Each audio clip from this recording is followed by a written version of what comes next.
বাচ্চারা, নতুন বছর উপলক্ষে আমাদের স্কুলে একজন আসছে।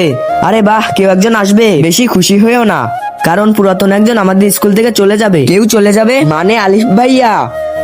স্যার প্লিজ, স্যার আলিফ ভাইকে বের করে দিও না স্যার, প্লিজ। আরে স্যার, আমি কি দোষ করেছি যে আমাকে স্কুল থেকে বের করে দিচ্ছেন? আরে না না, মানছি আলিফ ভাই অনেক পুরাতন, তার মানে এই না যে ওনাকে আমি স্কুল থেকে বের করে দিব।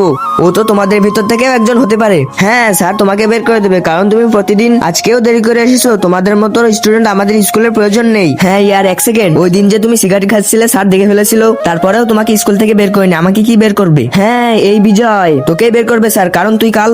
কিন্তু তার আগে তুমি যদি জীবনে একবার হলেও এখানে যেতে চাও, তাহলে ভিডিওটিকে লাইক করে চ্যানেলটিকে সাবস্ক্রাইব করো আর কমেন্টে ইনশাল্লাহ লিখে যাও। তুমি আমাকে এত বিরক্ত করো, মন চায় তোমাকে স্কুল থেকে বের করে দিই। তার মানে আমাকেই বের করে দিবে? কে স্কুল থেকে যাবে তা তো কেউ কনফার্ম জানে না, কিন্তু কে আসবে সেটা তুমি ভেবে দেখো। তাহলে তো আমি শিওর একজন ম্যাম আসবে। হ্যাঁ সময় চলে এসেছে বাচ্চারা, তো সেই সময় চলে এসেছে 2025-এর যাওয়ার সময় আর 2026-এর আসার সময়। কি